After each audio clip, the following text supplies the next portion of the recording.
Hello everyone and welcome back to Revs and Reviews. Today I have a really special car right here. Today I am reviewing the all-new 2025 Toyota Camry XSE with tons of upgrades that make this Toyota Camry worth about $43,000. Start with the upgrades. This vehicle is worth about $43,000 because you're getting all of these premium upgrades. So to start, your wheels here are 19-inch upgraded wheels with that wheel package, which looks absolutely great on this trim level of the XSE. Now, you are getting the panoramic roof up here, and then, of course, you're getting all-weather mats. And then with the wheel and lighting package, which is about a $2,000 upgrade, you're getting that body-colored front grille and those beautiful 19-inch alloyed wheels. Now, across the front of the new Camry, it does kind of give that vibe from the Toyota Prius. But it is really sporty with the XSE trim, considering that this is the top of the line trim and it is also a hybrid. Now this one also does have the all blackout emblems. You got the LED daytime running lights and of course your LED front turn signals as well. No fog lights, but you do get functional vents down below by that lighting, which I do think is really nice. Now this red color is a premium red color, which is supersonic red, which is about a $475 upgrade. Now, across the back of the Toyota Camry, with that upgraded package and premium package, you're getting your rear bumper protector, that really nice blacked out Camry logo across the back into your taillights, your XSE badge, your all-wheel drive badge, and your hybrid electric vehicle badge, because now the Camry only comes in hybrid, which is pretty convenient. So let's take a look under the hood and see what's powering this beautiful 2025 Toyota Camry. Underneath the hood of the all-new 2025 Toyota Camry, you are getting some pretty special features. The hood on this vehicle is really heavy, by the way, and it kind of has a weird hood strut, kind of like the Corolla Cross. Now, under the hood, you're getting a 2.5-liter four-cylinder hybrid all-wheel drive engine with 232 horsepower, 163 pound-feet of torque, and, of course, about 44 in the city, 43 on the highway, and about 44 miles per gallon on average. Now, the all-new 2025 Toyota Camry has this elegant design which gives you tons of cargo room, tons of back seat room, and the first thing I would do if I bought this vehicle would be tinting all of the windows black, because honestly it would look really good with those wheels. And then of course with the upgraded packages, you get your quad exhaust underneath that are silver plated, which I do like because, as you know, I love silver plating. Now you don't get a big wing back here, of course, but you get this little spoiler that is blacked out, which I absolutely love, and then that beautiful panoramic sunroof up top. Now let's hop inside and see what Toyota brings to the table over the other gen Toyota Camry. To your interior here, you're getting a black leather door panel with a little bit of silver plating, not a big enough cup holder for a Stanley Cup, no memory seat adjustments, but you do get a little bit of gloss black and that really nice door panel overall. Now, you don't get any cool animations when you walk up to the vehicle besides turning the lights on and stuff. No door sill light up plates. No all-weather floor mats, but they might be in the back, I am not sure. You get these beautiful heated leather seats, which are full black. They had no red accents. I would have liked to seen a little bit of the red accenting, but you do get that 8-way power adjustable seat for the driver and the 4-way power adjustable seat for the passenger. And now let's hop into these beautiful 12.3-inch displays. Now, to the interior of the all-new 2025 Toyota Camry, you're getting a lot of special features in here that come off of the Land Cruiser, the Corolla Cross, the Prius, and all the other Toyota models. Now, I gotta say, this Toyota Camry might just be my favorite Toyota, and it might just be my favorite car. Now, starting with the driver display over here, you do get a 12.3-inch driver display. Now, with this driver display, you can fully customize the gauges. Now, over here, you do have your buttons to adjust the brightness of the displays. And then, of course, you do have that option to turn off your automatic high beams, your traction control, and then you have your trunk release. And now, there is a trunk release right over here, right there. Now, you do have gloss black all the way across your dashboard up here, a nice soft plastic, no heads-up display. For $43,000, I would have liked to seen a heads-up display, but that's okay, because this has plenty of other features. Now, although this is a full digital display, you are getting tons of safety features. So to start, you're getting that Toyota Copilot 360 Assist. It's not what it's actually called, but it is similar. Now, of course, with that Toyota Safety Sense, it is called. You're getting front AB, rear AB, lane keeping assist, as well as forward collision, different drive modes, and all these different features in general. Now, of course, here on the interior, you are going to get ambient lighting, and you're also going to get aluminum sport pedals, which I did forget to show when I opened the door. But as you can see, they're right down there, and they're actually really nice. I really do like those. Although they do look like Swiss cheese to me, they're really nice, and they're silver plated. So you already know I like the silver plating. Now, of course, with all these safety features, you are getting tons of features in here. So let's go and start with the screen and the steering wheel. So you get a leather heated wrapped steering wheel with a little bit of gloss black down here. Not much sportiness going on with this, but you still do get a nice leather wrapped heated steering wheel. You also get these really nice big paddle shifters here in the back. I thought the button would be like up here, but it's like right here. It is really nice.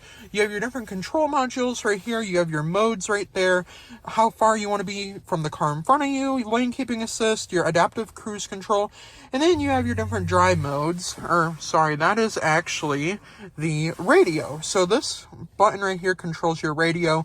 This skips your music. This turns your volume up and down, and then you have voice assistance right there. Now, for your different drive modes, you press this button right here. Actually, no, I am wrong.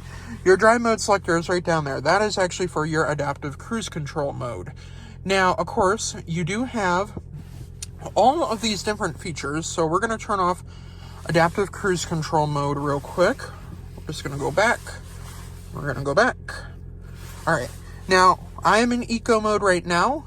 You do get a normal mode and a sport mode with a cool little animation.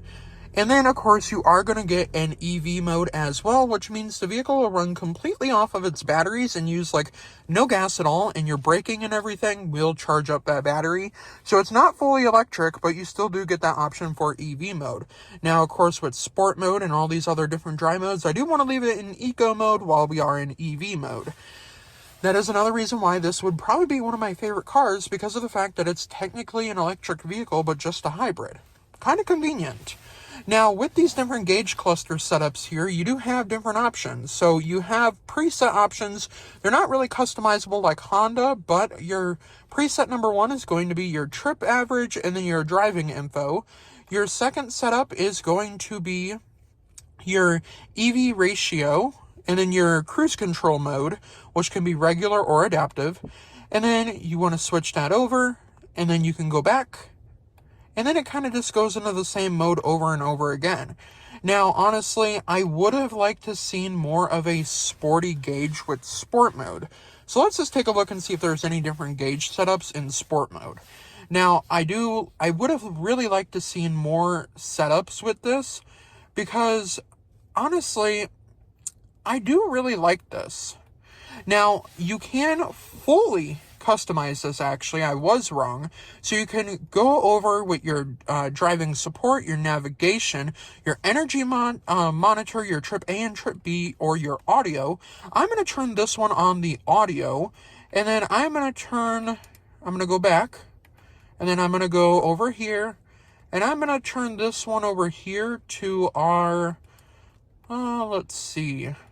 I'm going to turn that to navigation, and then with navigation, I can go back over here. And then with the little screen down there in the front, you can also change that as well to your driving support or your settings. So if you want to go to your settings, you can choose what you see. So you can go over all of your different safety features. So like pedestrian alerts and stuff. You can go all over that, which is nice. And then, of course, over here, if you don't want to see those options, you can go to your all-wheel drive mode, your tire pressure, energy monitor, trip A, drive info, audio, and then driving support, and then you can just go to blank. Now, honestly, I will have to say I do not like it being blank. I do think that is a little bit, like, just kind of a useless way of using that space. So I'm going to leave that on the audio, actually. And when we scroll back up here, we have our driving support. And honestly, this would probably be the way I would have my gauges. So this would be the way my gauges would be set up. I do really like that setup. it is nice, it's convenient, and honestly, it's not that bad. It's a very easy system to use, and now with the 3 different presets, you can fully customize those. Now, of course, I do want to go back to some of their other presets. So we have like the radio and then your fuel economy. I do like looking at the fuel economy, so I do think that I would like to, instead of having the radio over there, I think we would like to have, oh, let's go back. See, I like playing around with this. This is actually very useful. I do like it.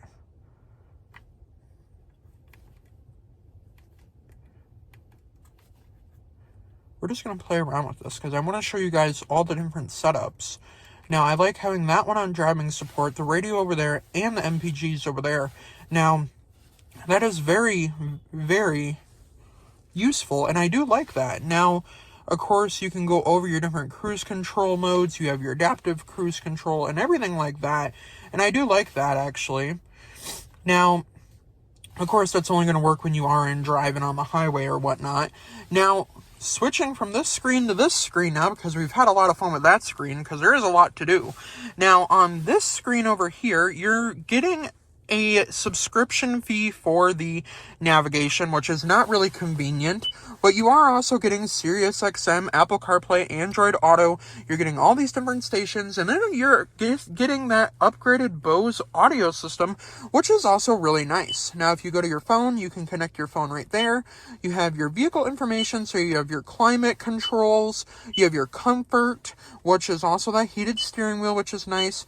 You have your trip information, and then you have your vehicle alerts. If there was an alert on the vehicle, you can go to your settings here. You can go over your display, your sound and media, your vehicle customization, your dealer info, software updates, because this vehicle does get software updates. Now, this also does have Amazon Alexa built in, which is nice.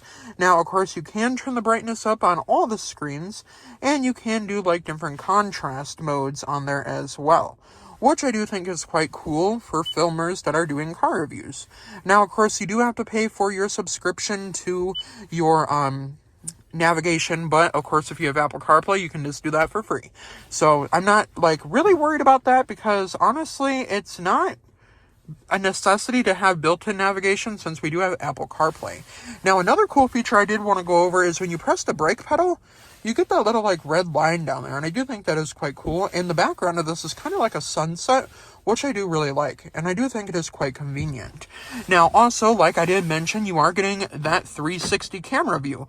Now, along the back here, the backup camera is not the greatest. I'm going to be really, really honest right now. It's not the best backup camera. I wish it took up the full screen. Now, you do have your different trajectory lines. You can turn those on and off. You can have your forward-facing camera, and then I was actually wrong. You can zoom in just a little bit, but not the full length, and you do not have a forward-facing camera. Now, that is quite inconvenient because, honestly, I'd probably hit a curb if I was driving this vehicle every day. But, I mean, we all hit curbs once in a while, so not much to worry about. But anywho, now we do have dual climate down here. We do have heated seats, but no ventilated seats. We have a USB port, 2 USB-Cs, a wireless charging pad, a little bit of storage down there, 2 cup holders right here, and then our different drive mode selector right there, as well as our parking brake and our auto hold, which we can turn on and off. Now, in here, we do get a 12-volt, no ambient lighting down there, but we do get ambient lighting on the doors. And honestly, a very nice front end on this vehicle, and overall, a very nice technology setup, which makes me want to buy this vehicle even more. Now, let's hop into the back seats and see if a 6-foot-tall person can fit comfortably in the back seats of the new Toyota Camry. One thing I do like to talk about before we hop into the back seats is getting in and out of this vehicle. Now, I'm 6 feet tall, and I am a bigger person, but getting in and out of this vehicle is really easy. And honestly, you also get a puddle light down there with a Toyota logo. It is a little bit hard to see since it is not nighttime just yet. Now, obviously, there's really no chrome across this vehicle because this is the XSE. Now, to your back seats here, no keyless entry on the rear doors, but on the front 2 doors as well as your trunk, you will get keyless entry. Now to your rear door panel here, you're going to get silver plating with a little bit of black plastics. Not enough room for a Stanley Cup down there, but you do get a little bit of gloss black. You get these same really nice leather seats back here. I kind of feel like they have a blue like insert. It is kind of cool. They're very comfortable. Now let's hop back here and go over if a 6 foot tall person can fit comfortably in the back seats. Now, getting into the back seats of the Toyota Camry, it is a little bit of a slope over here. So there's not a lot of headroom, and it's because of the panoramic sunroof. So if there was no panoramic sunroof, I would have a little bit more headroom. But with this slope, I do kind of have to duck down just because my hair is kind of touching the headliner, which, I mean, it is a sedan, similar to the Nissan Altima. Not a lot of headroom, but this is my driving position. I move my seat up just a tad. I have plenty of legroom back here. It's very comfortable. Pockets on this side, pockets on that side. 2 USB-C ports back here. And then there is no rear heated seats down here at all.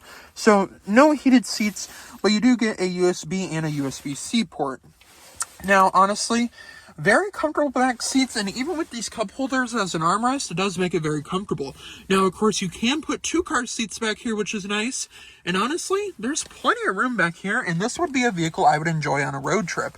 Now, let's hop into the trunk and see how much junk we can fit in the trunk. Getting out of the back seats in the Toyota Camry, this over here does kind of help, but honestly, it's a little bit difficult to get in and out just because the opening is a little bit small. Now, to your trunk area here, you do get a release from the key fob. Now, I did mistake. You do get all-weather floor mats included with this vehicle. That is what is in that box. Back here, you get these really nice illuminated protectors. And then, of course, back here, you get tons of cargo room. As far as cargo dimensions back here, it's not really that big. So back here you get 15.1 cubic feet of space with the seats up, and the same with the seats down, just because the seats are not that big and it doesn't really give you that big difference of cargo room. Now, overall, the trunk space is immaculate, and I love all the space back here. Obviously a little bit more space than a Corolla. And that whole back end design really just screams Camry XSE. Now let's go over my honest opinions. Now, although it is a hybrid and a lot of people don't like hybrids, but I do like hybrids, for under $43,000, the Toyota Camry offers a lot of safety features, a lot of technology, and that really sporty design with the wheel package, in which I actually really do like. And of course, that body-colored front grille. Let me know your opinions in the comments down below. Would you pay $43,000 for this really nice Sonic Red Toyota Camry? Let me know in the comments down below. And before I end the review, a huge thank you to Russ Darrow Toyota of West Bend, Wisconsin for letting me come out and review this beautiful 2025 Toyota Camry XSE in this Sonic Red metallic color.